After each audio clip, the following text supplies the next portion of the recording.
Estamos expondo, olhando para essa carta. Deus tem ministrado ao nosso coração e hoje nós queremos falar sobre a grande obra da redenção, a grande obra da nossa redenção. Diz assim a palavra de Deus: pois vocês sabem, vou estar lendo na Nova Versão Internacional, pois vocês sabem que não foi por meio de coisas perecíveis, como prata ou ouro, que vocês foram redimidos da sua maneira vazia de viver, que lhes foi transmitida por seus antepassados, mas pelo precioso sangue de Cristo, como de um cordeiro sem mancha e sem defeito, conhecido antes da fundação do mundo, revelado nesses últimos tempos em favor de vocês. Por meio dele, vocês creem em Deus, que o ressuscitou dentre os mortos e o glorificou, de modo que a fé e a esperança de vocês estão em Deus. Amém? Glória a Deus. Moisés, você dá só um pouquinho aqui do retorno para mim. Glória a Deus. Conta-se a história que Abraham Lincoln, certa feita, ele foi em um mercado de escravos. E ele chegando ali, ele viu uma jovem que estava sendo vendida. E ele teve compaixão, ele foi movido de compaixão em relação àquela escrava. E ele deu um lance que no final ele acaba comprando essa jovem. Depois que ele compra essa jovem, diz que ele chega para ela e diz: olha, você está livre, você está livre. E aquela jovem, ela fica surpresa quando ela ouve isso, quando ela ouve essa palavra, e ela pergunta para Abraham Lincoln: mas o que isso significa? E ele disse: significa que você está livre, ele respondeu. E aí ela foi e perguntou novamente, disse: mas isso quer dizer o quê? O que isso quer dizer? Isso quer dizer que eu posso ser o que eu quiser? Ele disse: sim, você pode ser o que você quiser. Isso significa que eu posso ser o que ou eu ir aonde eu quiser? Sim. Isso significa que eu posso viver da maneira que eu quiser agora? Sim. E diz que aquela moça, em lágrimas, olha para ele e disse: então, já que eu posso falar o que eu quiser, fazer o que eu quiser, ir aonde eu quiser, eu quero ir com você. Eu quero estar com você. Irmãos, essa história, não sabemos até que ponto é verídica, mas ela ilustra uma grande verdade espiritual. Verdade espiritual essa que está contida em nosso texto que nós lemos essa noite. Texto esse que é parte dessa carta de Pedro, das declarações do apóstolo Pedro. E é muito interessante que Pedro, nessa carta, ele vai enfatizar muito, ele vai falar muito a respeito da morte de Jesus. Ele vai enfatizar diferentes aspectos da sua morte. Ele vai dizer que a morte de Jesus foi uma morte sacrificial. Ele vai dizer que a morte de Jesus foi uma morte substitutiva, que ele nos substituiu, que ele morreu no meu e no seu lugar. Mas ele vai dizer também que a morte de Jesus foi uma morte redentora, que através do sacrifício de Jesus, e através da morte de Jesus, o preço, a redenção do pecador foi paga. Nós fomos resgatados, nós fomos libertos. A redenção é uma das grandes ideias, é uma das grandes doutrinas, é uma das grandes figuras, vamos dizer, metafóricas do Antigo e do Novo Testamento, porque ela explica ela evidencia, ela apresenta a obra salvadora e misericordiosa de Jesus por nós. E nesse texto, essa noite, eu quero olhar para algumas verdades que Pedro, ele nos apresenta sobre a obra da redenção. A primeira delas é que nós fomos resgatados. Eu e você. Se você olhar para o texto, você vai ver Pedro dizendo, no versículo de número 19, aliás, o versículo de número 18, quando ele diz: pois vocês sabem que não foi por meio de coisas perecíveis, como prata ou ouro, que vocês foram redimidos, que vocês foram resgatados. Então, a primeira verdade que Pedro nos apresenta é que nós fomos resgatados. Essa palavra resgatar, ela significa salvar. A ideia de livramento, a Bíblia vai nos dizer que Deus, na pessoa de Cristo, ele nos resgatou do domínio das trevas e nos transportou para o reino do seu Filho amado. Então, a grande verdade é que eu e você estávamos escravos, estávamos perdidos, estávamos em um mercado de escravo. Tínhamos uma dívida impagável, tínhamos uma dívida que jamais poderíamos pagar, mas aí Jesus nos resgatou. Então a redenção, ser resgatado, essa redenção é o ato ou o efeito de redimir, de readquirir, de nos dar essa liberdade que nós temos. Então Pedro, ele nos apresenta essa verdade, ele quer que aqueles crentes eles entendam. Ele deseja que aqueles crentes, eles compreendam essa verdade, que eles foram libertos, que eles foram resgatados das garras do pecado, das garras do diabo, que eles estavam presos, que eles estavam aprisionados, que eles estavam acorrentados, e agora eles não são mais prisioneiros do pecado, agora eles não são mais escravos, agora eles são pessoas livres, pessoas libertas, pessoas resgatadas. Irmãos, todos nós que estamos aqui essa noite, nós precisamos entender, nós precisamos compreender essa verdade, essa grande verdade, que você é um resgatado, você é uma pessoa redimida do pecado, você foi resgatado da condenação eterna, você foi livrado da condenação eterna, você foi livre do poder do pecado sobre a sua vida, você agora é uma nova pessoa, você foi resgatado por Deus na pessoa de Jesus. Então essa é a primeira verdade que Pedro nos apresenta. Ele quer que você entenda, que nós entendamos que nós fomos resgatados. A segunda verdade é, do que fomos resgatados? Do que eu e você fomos resgatados? Pedro vai dizer, no versículo de número 18, e eu quero ler em algumas traduções, para você ter a ideia. Na Nova Versão Internacional vai dizer que nós fomos resgatados de uma maneira vazia de viver. Então existia um modo vazio de se viver, e nós fomos resgatados desse modo. Almeida e Corrigida, essa versão vai dizer que nós fomos resgatados da vã maneira. Um diz uma maneira vazia, e a outra diz uma vã maneira.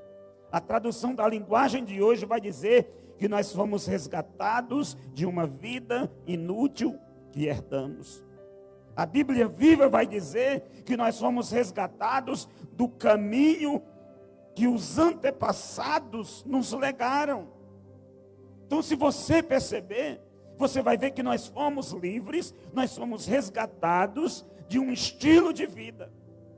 Nós vivíamos antes de ter Jesus, Antes que você se encontrasse com Cristo, antes que você entregasse a sua vida para Jesus, você tinha um estilo de vida. Esse estilo de vida era uma vida vazia, era uma vida no pecado, era uma vida na escravidão, é uma vida sem sentido, era uma vida sem significado, é uma vida inútil, diz a palavra.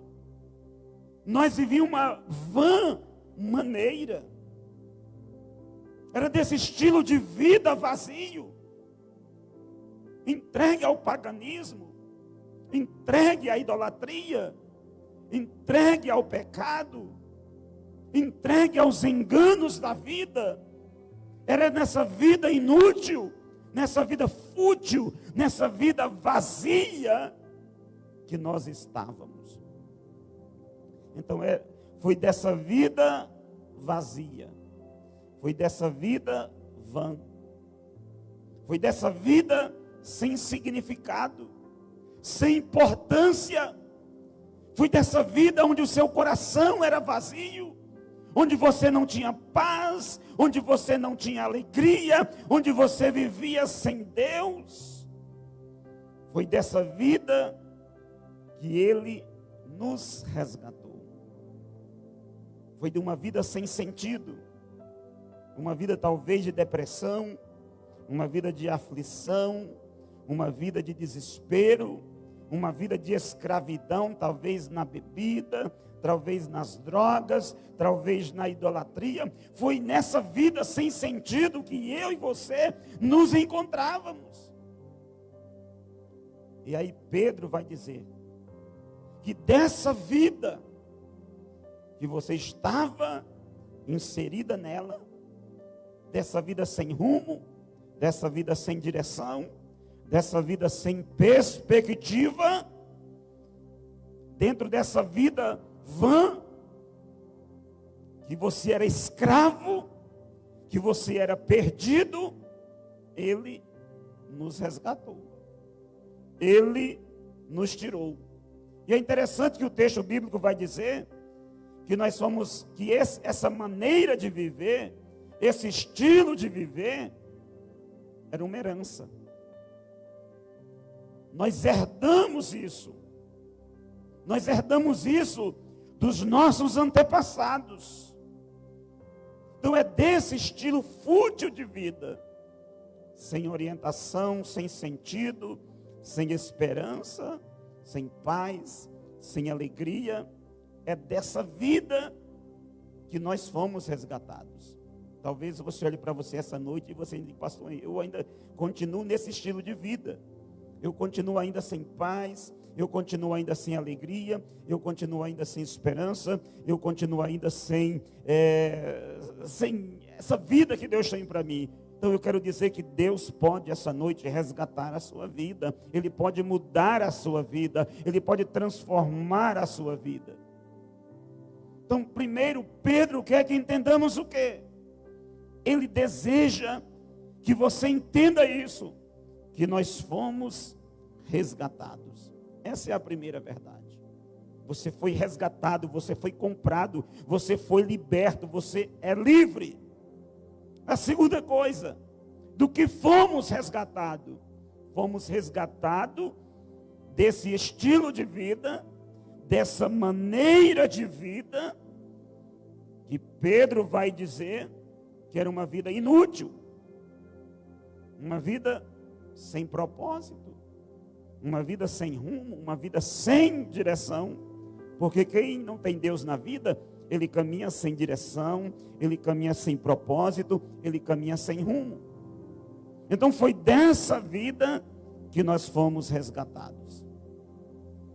Agora a terceira verdade que ele quer que nós entendamos é com o que fomos resgatados. Então veja bem que primeiro ele diz que nós fomos resgatados, eu e você. Segundo, ele diz do que fomos resgatados. Você estava em uma realidade, você estava em uma situação e você foi tirado dessa realidade, você foi tirado dessa situação, você foi liberto dessa vida que você vivia, você foi liberto de um estilo de vida, de uma maneira de vida, de um padrão de vida, de um sistema que você estava inserido, você foi liberto dele. Aí a terceira ideia, mas com o que fomos libertos? O que fez com que você fosse resgatado? Quais são os meios que Deus utilizou para esse processo de resgate? Quais os meios que Deus utilizou para esse processo de libertação? Para esse processo de arrancar você de uma realidade, de uma dimensão e colocar em outra, tirar você de uma vida vã, vazia, sem sentido e colocar em um outro estilo de vida. Aí Pedro vai dizer, preste atenção, versículo 18 ainda. Ele diz assim, olha, pois vocês sabem, você sabe que não foi por meio de coisas perecíveis. Então, primeiro vai dizer, olha, você não foi resgatado através de coisas perecíveis. Que coisas perecíveis são essas? Prata e ouro. Então, primeiro ele vai dizer que você não foi resgatado através disso. É o lado negativo. Não é com ouro, não é com prata. Mas aí logo em seguida ele vai dizer, mas com o precioso sangue de Cristo. Irmãos, antigamente, normalmente quando havia os mercados de escravos, as transações comerciais, muitas delas, a maioria delas, acontecia através do ouro e da prata. Na época de Pedro, os mercados de escravos eram uma coisa normal. E nesses mercados de escravos, homens, mulheres e crianças, eles eram vendidos como animais. Era um animal, simplesmente um objeto. E normalmente era impossível de uma pessoa, vamos dizer, escapar dessa realidade. E esses homens, essas mulheres, crianças, jovens, adolescentes, eles eram negociados com ouro e com prata. Porque o ouro e a prata é o símbolo, representa os tesouros preciosos dessa vida. É o ouro e a prata que as pessoas, elas devotam a sua vida, que elas vivem para isso. Então, ouro e prata, aqui tem a ideia das riquezas, tem a ideia dos tesouros terrenos. Então o que Pedro está dizendo aqui, irmãos? Pedro, ele está dizendo aqui que sobre a eternidade, sobre a sua redenção, sobre a nossa salvação, que não existe ouro, não existe prata, não existe nenhum bem terreno que possa resgatar a alma de uma pessoa. Não é com ouro, não é com prata, a sua libertação, a sua salvação, a vida que você tem hoje, a liberdade que você tem hoje, a redenção que você tem hoje, não foi alcançada com coisas perecíveis. O preço não foi a prata, o preço não foi o ouro. Salmo 49, versículo 8 vai dizer que a redenção da alma é caríssima. Ninguém é capaz de redimir o seu irmão. Ninguém é capaz de pagar pela salvação de uma alma. O ouro e a prata, os bens terrenos, os bens dessa vida, se você juntar todas as riquezas da terra, se você juntar todas as riquezas dos homens mais ricos que existem na terra, são insuficientes para resgatar uma única alma do inferno. Por isso que Pedro diz, não foi com coisas perecíveis. Não foi com essas coisas. Eu acho muito interessante que lá em Atos capítulo 3, você se lembra de Pedro, quando ele está subindo ali ao templo para orar. E diz a palavra que foi levado até a porta formosa um homem aleijado, um coxo. E quando aquele homem, ele vê Pedro e João, ele pede uma esmola. E o que Pedro e João respondem? Ele diz: olha, eu não tenho ouro e eu não tenho prata, mas o que eu tenho, isso te dou. O que é que ele tem? Ele diz: em nome de Jesus Cristo Nazareno, ande. Diz a palavra que imediatamente aquele homem ficou de pé e começou a andar. A prata e o ouro não poderia resolver. O que mudou a vida desse homem não foi os bens, não foi a prata, não foi o ouro. O que mudou, o que transformou a vida desse homem foi o nome de Jesus. Irmãos, a riqueza humana, o poder aquisitivo humano, ele não pode comprar nada do que diz respeito às coisas espirituais. Não pode. Atos capítulo 8 fala de um homem chamado Simão, um mago, que ele chegou na igreja, e diz a Bíblia que ele foi batizado, e ele viu quando os apóstolos, eles oravam, e o Espírito Santo vinha sobre os crentes, e aqueles crentes eram cheios do Espírito Santo através da imposição das mãos dos apóstolos. E diz a Bíblia que Simão viu aquilo, e ele ficou maravilhado. E diz a Bíblia que ele ofereceu dinheiro. Ele disse: como que eu faço para comprar isso? Como que eu faço para ter esse poder? Como que eu faço para adquirir isso? E lá em Atos capítulo 8, versículo 20, Pedro respondeu e disse: olha, pereça com você o seu dinheiro. Você pensa que pode comprar o dom de Deus com dinheiro? Irmãos, o dinheiro pode fazer muitas coisas. E alguns dizem que o dinheiro gira o mundo. Mas no que diz respeito à alma humana, no que diz respeito às coisas espirituais, nos que diz respeito aos valores de Deus, não pode fazer nada. Pedro está dizendo: não foi com ouro, não foi com prata que você foi resgatado.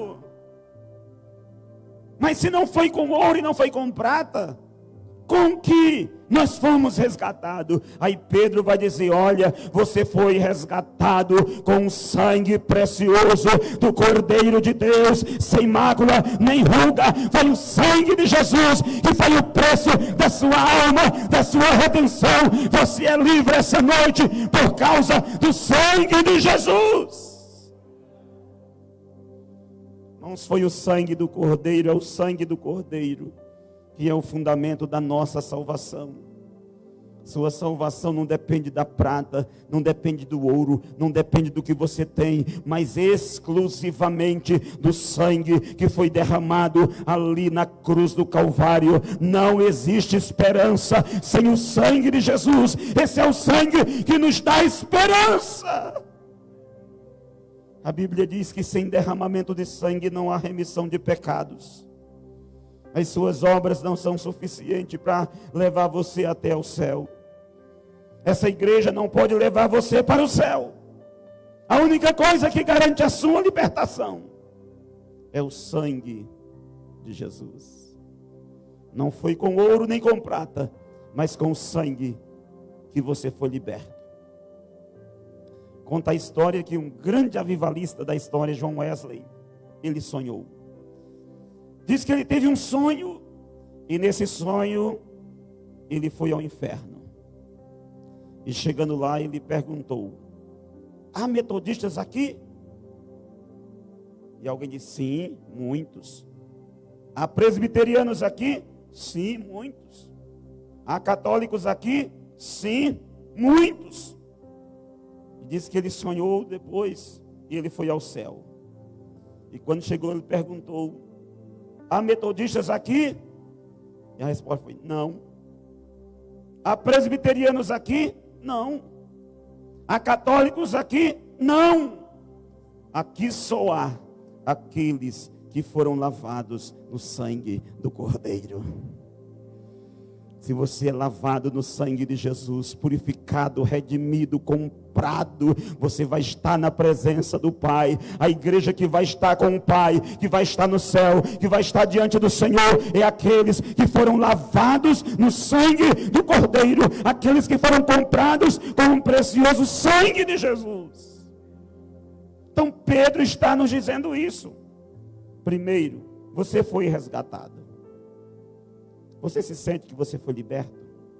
Que Ele libertou a sua vida? Você tem certeza, você olha para a sua vida e você não, eu fui liberto, eu estava perdido, eu era um condenado, mas agora, pela sua cruz, eu fui reconciliado. Então Pedro diz, olha, fomos resgatados. Depois Pedro vai dizer do que fomos resgatados.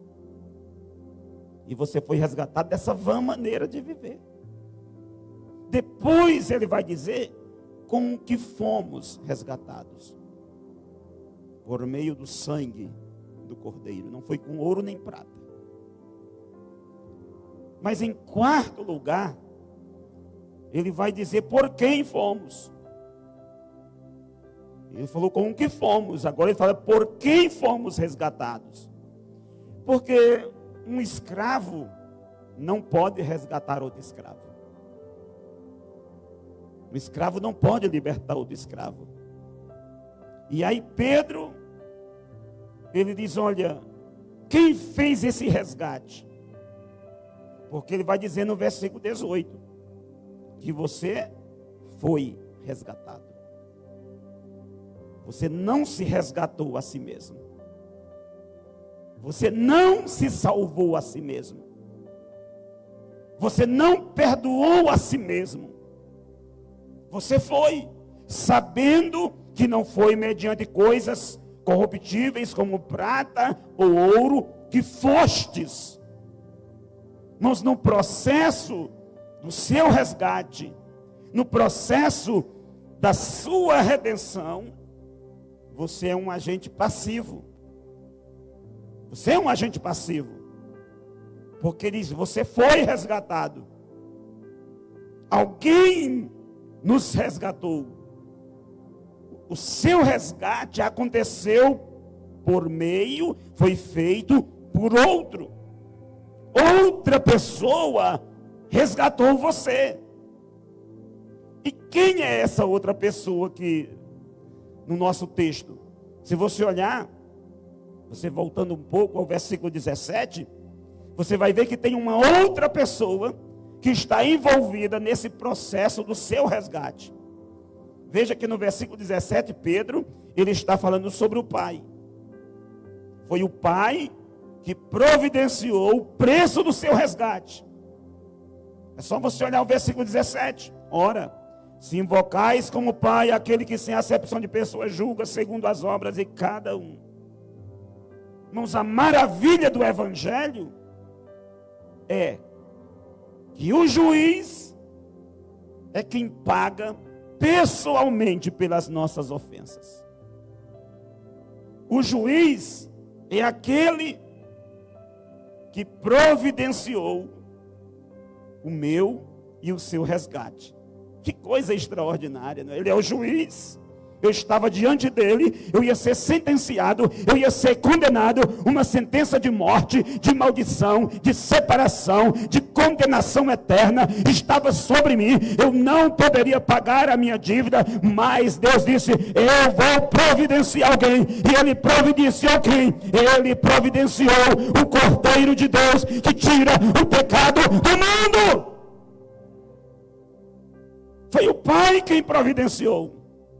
Ele providenciou Jesus para você. Jesus, ele veio à cruz por mim e por você. A grande verdade que a Bíblia nos mostra é que a cruz, ela foi ideia do Pai. Foi o amor do Pai por você que enviou Jesus nessa missão. Foi o amor do Pai por você, que Jesus veio e morreu naquela cruz para nos resgatar. Foi o Pai quem ofereceu o preço do resgate. E foi o Filho quem pagou a dívida. O resgate, ele é um presente do Pai. Mas o peso do resgate, o preço do resgate, caiu sobre o Filho. A Bíblia diz que o salário do pecado é a morte. E a alma que pecar, essa morrerá. Aí, sabe o que ia acontecer? Eu e você. A sentença sobre nós, a sentença sobre a minha vida, a sentença sobre a sua vida, era uma sentença de morte. Porque eu e você pecamos. Eu e você transgredimos a palavra de Deus. E a Bíblia diz, a alma que pecar, essa morrerá. O que o Pai fez? Ele enviou o pagamento. Aí a Bíblia vai dizer sobre Jesus, aquele que não conheceu o pecado, Deus o fez pecado por nós. O que aconteceu? Jesus, ele veio a esse mundo como um representante, como meu e como seu substituto. Ele pagou o nosso débito, ele pagou a nossa dívida, e agora o pecado, a maldição, a condenação não tem mais poder sobre a sua vida, porque o sangue dele, a vida dele, nos garante a libertação. Que coisa extraordinária, irmãos. E o que eu acho interessante é que no versículo 20, você que está com a sua Bíblia aberta, Pedro vai nos dizer, nós somos informados de que ele foi conhecido. Quem foi conhecido? Quem de antemão foi conhecido? Antes da fundação do mundo, Jesus. O texto vai dizer conhecido com efeito antes da fundação do mundo. Porém, manifestado no fim dos tempos por amor de vós. Que Pedro está dizendo? Que o Filho, ele foi conhecido, que o projeto dele, que o plano dele, já havia sido estabelecido lá na eternidade. Lá na eternidade, antes de todas as coisas, o Filho já estava nos planos do Pai. Aí o texto vai dizer que por nossa causa, por sua causa, ele foi conhecido, ele foi manifestado, ele foi revelado, ele foi enviado, ele veio a esse mundo, ele foi à cruz por obediência a esse plano que foi elaborado lá na eternidade. Então você foi resgatado pelo Filho. Por meio do Filho, através do sangue que foi derramado. Então preste atenção no que Pedro está dizendo nesse texto.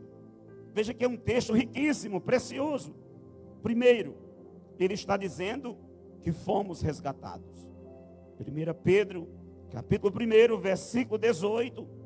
Ele vai dizer essa verdade, sabendo que não foi mediante coisas perecíveis, como prata ou ouro, que vocês foram resgatados.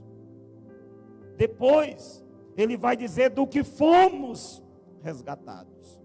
Você foi resgatado de uma vida vazia, de uma vida sem sentido, de uma vida sem significado. Você foi resgatado daquela profunda depressão, daquele profundo desespero. Você foi resgatado da morte, você foi resgatado da perdição, você foi resgatado da condenação, você foi resgatado de um estilo de vida, de uma sentença de morte.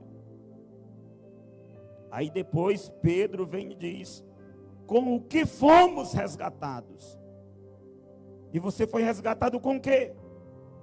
Não foi com ouro e nem foi com prata, mas foi com o precioso sangue de Jesus. Foi o sangue. Aí em quarto lugar, Pedro vai dizer por quem fomos resgatados. Por meio de Jesus. Jesus é o resgatador. Ele é o redentor. É o que Jó já dizia. Eu sei que o meu redentor, ele vive. Eu sei que ele vive.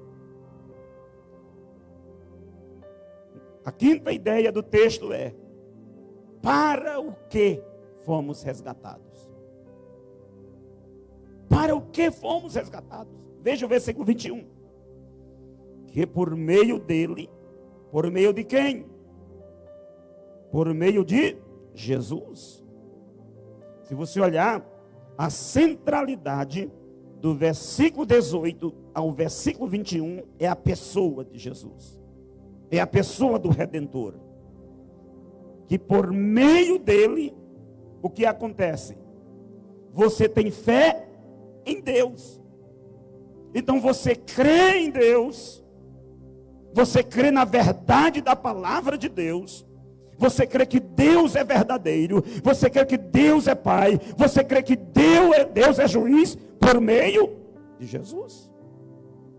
Aí o texto vai dizer: o qual o ressuscitou dentre os mortos. Veja bem, quem efetuou a ressurreição? O Pai. Quem ressuscitou dentre os mortos? O Filho. O qual o ressuscitou dentre os mortos. E o texto vai dizer: e lhes deu glória. O Pai deu glória ao Filho. Agora o versículo continua: de sorte que a vossa fé, quer dizer, a minha e a sua fé e esperança estejam em Deus.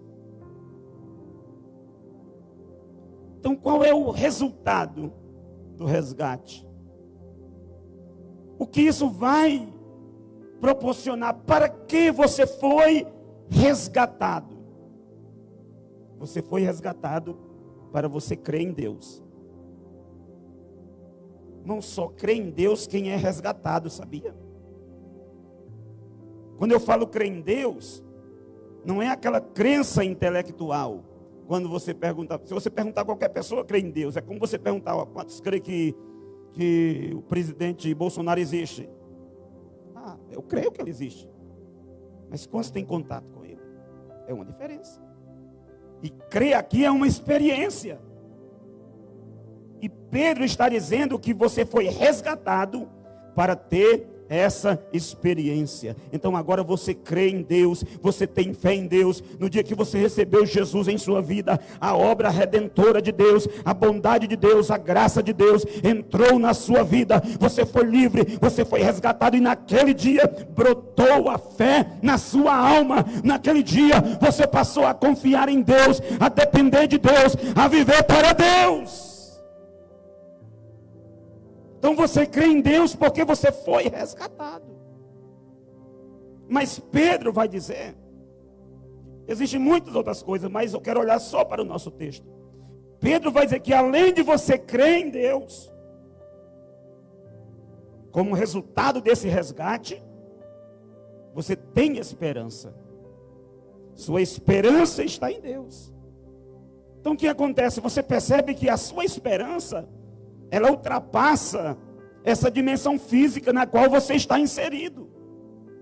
Nós olhamos para além dos problemas, nós olhamos para além da dor, nós olhamos para além da crise. Talvez essa noite você esteja aí triste, cabisbaixo, decepcionado, machucado, agredido pela vida, problema de todos os lados, dificuldade por todos os lados, mas eu quero que você saiba de uma coisa: aquele que é resgatado, aquele que foi liberto, ele olha para além do sofrimento, para além da dor, para além da tragédia. A sua experiência, a sua esperança está na eternidade, está em Deus, está no céu, que um dia tudo isso vai passar. Uma fé e uma esperança em Deus. E aí Pedro vai dizer que essa experiência extraordinária, esse resultado extraordinário da nossa redenção, é uma coisa real. Isso não é uma coisa, vamos dizer, fictícia. E eu acho interessante que nesse mesmo texto, Pedro apresenta as provas de que a nossa redenção é verdadeira. A primeira prova é a prova histórica que ele apresenta. Ele vai dizer, há 2.000 anos atrás, hoje há 2.000 anos atrás, Jesus veio. Há 2.000 anos atrás ele veio e ele morreu. O texto vai dizer que ele veio, o qual na verdade, em outro tempo foi conhecido antes da fundação do mundo, mas manifestado nesses últimos tempos por amor de vós. Então há uma prova histórica, Jesus veio. Mas há uma prova fatual também. Há uma prova fatual, porque o texto vai dizer, por ele credes em Deus, que o ressuscitou dentre os mortos. Então que Pedro, ele está dizendo com isso, que isso é um fato real. A história atestou. Existe o veredito da história, que Jesus, ele ressuscitou. Ele ressuscitou. Ele dividiu a história entre antes e depois. É um fato histórico real e verdadeiro. Então você tem, quando você olha para esse texto aí, você tem uma prova histórica, você tem algo que é fato real, que aconteceu. E aí Pedro vai dar a última prova, que é a prova experimental. Ele vai dizer que existe. Porque talvez algumas pessoas digam, olha, mas ele realmente, será que ele existiu, tal? Mas existe alguma prova concreta, real hoje, de que é a redenção, de que isso é verdade? Pedro vai sim. Qual é a prova de que isso é verdade? Que você crê em Deus. Você que só crê em Deus, você que está aqui essa noite, você só crê em Deus por causa de Jesus. Se ele não tivesse vindo, você não creria. Ele é o Redentor que nos levou de volta para Deus. Então essa é a grande obra da redenção. Primeiro, fomos resgatados. Segundo, do que fomos resgatados. Terceiro, com o que fomos resgatados. Quarto, por quem fomos resgatados. E quinto, para o que fomos resgatados. Para ter fé em Deus e esperança. Coloque-se em pé, em nome de Jesus. Quero orar com você essa noite, você que está aqui. Se você não experimentou ainda essa obra redentora na sua vida, e você quer experimentar o perdão dos seus pecados, você quer experimentar, ter uma experiência de vida, você quer ter uma experiência nova, você quer ter quer experimentar Deus na sua vida, hoje é o dia. Ele pode mudar a sua história, se você entregar o seu coração, entregar a sua vida, se render a Ele. Sua história pode ser diferente. Seu futuro pode ser diferente. Pai querido, em nome de Jesus, nós te louvamos essa noite por esse tempo precioso. Pela verdade da tua palavra. Deus, essa verdade transformadora. Essa verdade que liberta, que muda o destino, que resgata o homem da perdição. Que tira o homem de uma vida inútil, de uma vida vazia, de uma vida sem sentido. E o Senhor dá sentido, traz rumo para essa história. Pai, nós te glorificamos pela tua palavra. Eu quero abençoar cada um que está aqui essa noite. Aquela pessoa que talvez esteja fazendo a sua oração de entrega ao Senhor essa noite. Que o Senhor perdoe os seus pecados. Que o Senhor transforme essa vida, de paz, de alegria. Eu oro para que o Senhor abençoe a tua igreja. Para que o Senhor continue nos guardando. Para que venhamos continuar crescendo na tua palavra, crescendo no Senhor. Nós oramos, Deus, agradecidos por essa noite, por esse tempo precioso na tua presença. Leva cada um que está aqui em paz ao seu lar. Guarda-os. Abençoe-os em nome de Jesus. Deus, nós oramos pela escola bíblica de sábado às 18 horas. Nós oramos, meu Deus, pelo culto de domingo às 18 horas também. Nós oramos pela tua igreja, oramos por aqueles que estão enfermos, que eles sejam visitados essa noite, que eles sejam tocados essa noite, que eles sejam libertos essa noite. Oramos por aquele que está no seu lar, nos vendo agora, pelas redes sociais, que o Senhor toque agora nessa vida, ministre agora nessa vida. Eu libero uma palavra de libertação e de cura. Eu abençoo esta vida em nome de Jesus. Em nome de Jesus. Amém, Jesus. Glória a Deus. Irmãos, você que não participou da ceia no domingo, nós vamos ter a ceia agora, após o culto. Então, você só após o culto pode estar se dirigindo aqui, em nome de Jesus, para participar da ceia. Lembrando que sábado, às 18 horas, nós temos a nossa escola bíblica. E domingo, também às 18 horas, o nosso culto. Eu queria que você convidasse alguém. Nos domingos Deus vai ter uma palavra tremenda para o seu coração. Uma palavra que vai mexer com a nossa fé. Você já realmente está firmado. Então venha, eu queria que você viesse e convidasse alguém. Nós estamos refletindo sobre as 7 cartas do Apocalipse. E domingo agora, nós vamos falar sobre a igreja de Esmirna. A igreja sofredora. Uma igreja que sofreu. E eu queria que você não perdesse. Vai ser bênção em nome de Jesus. Amém? Vamos encerrar o nosso culto nessa noite. Pai, eu abençoo o teu povo. Leve-os em paz aos seus lares. E os guarde debaixo da bênção e do cuidado do Senhor. E agora que o amor de Deus nosso Pai, a graça do Senhor e Salvador Jesus, a comunhão e as consolações do Espírito Santo sejam com a igreja do Senhor de agora e para sempre. Deus te abençoe. Cumprimente a pessoa que está do seu lado aí. Em nome de Jesus, está encerrado nosso culto.